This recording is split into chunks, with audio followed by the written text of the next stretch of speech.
So you've applied for unemployability. Next thing you know, the VA is sending you to an exam for every condition you've been service connected for. What is going on here?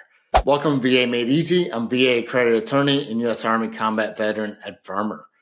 Today, we're going to discuss why the VA schedules all these exams after you file for unemployability and the steps you need to do to protect yourself and maximize your chances at getting granted the TDIU. If you need help with unemployability or you've been denied your claim, visit me at vetlawoffice.com. We provide zealous advocacy. I'll help you obtain medical nexus opinions. I'll help you obtain those buddy statements. We'll prep you before your CMP exams. Schedule a free consultation at vetlawoffice.com. There's no fee unless I win. But for now, let's get into it.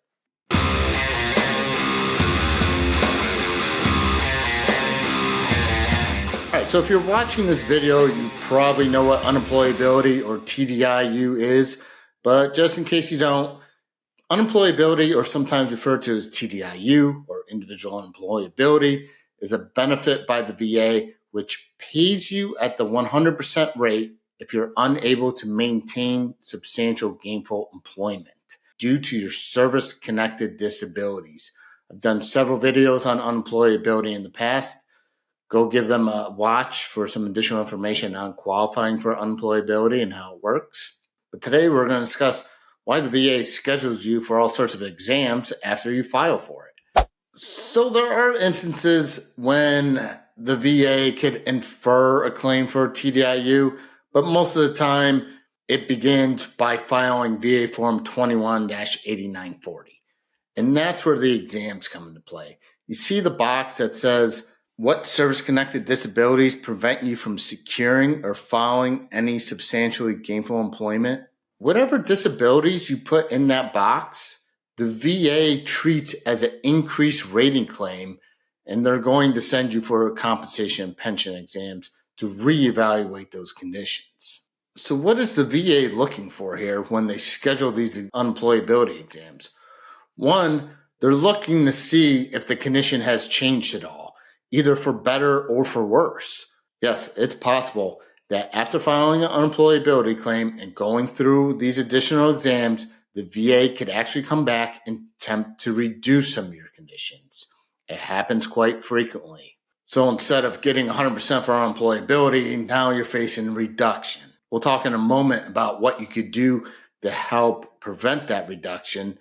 But the other thing they're looking for is, how does this condition affect your ability to work? Or how does this condition cause occupational impairment?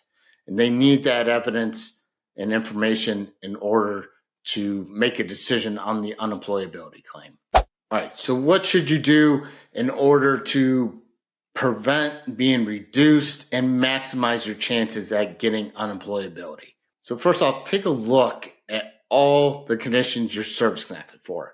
Remember, the VA cannot consider non-service connected conditions when it comes to unemployability.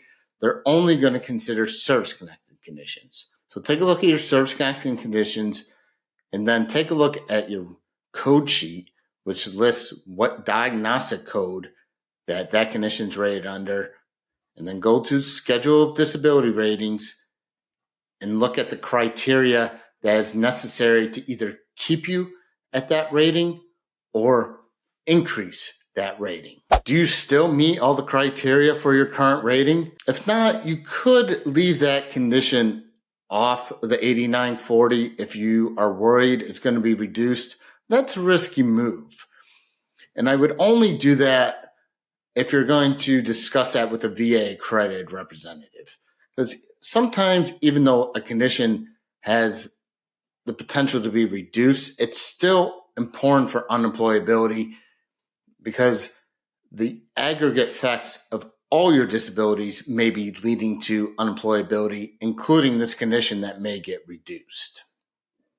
So tread carefully here.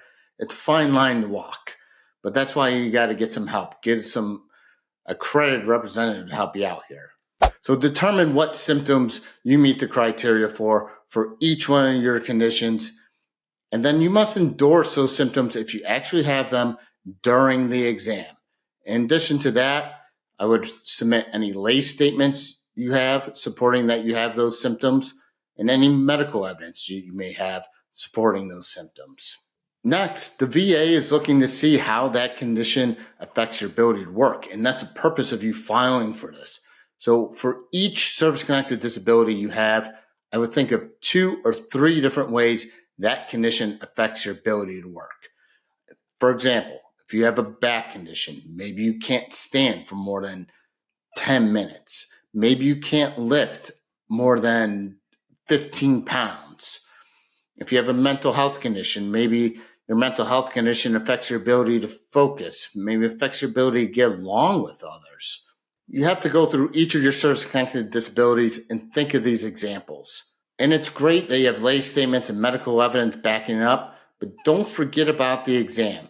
The symptoms that you endorse in that exam are going to be the symptoms that the examiner puts on the exam report. Remember, you're there to educate the examiner. You know your condition better than anybody else. You know your symptoms better than anybody else, and you know how it affects your ability to work better than anybody else. Don't hold back during the exam. Tell the examiner everything that's going on with you. Hit all those symptom criteria that you just looked up in the diagnostic code. That's going to give you the best chance at getting unemployability. If you need help preparing the claim, go get help. And there's plenty of resources out there. If you've been denied, get a VA-accredited representative such as myself to help you out. If you need help, visit me at vetlawoffice.com. But for now, keep liking, keep sharing, keep subscribing. And as always, you have the power to change your VA.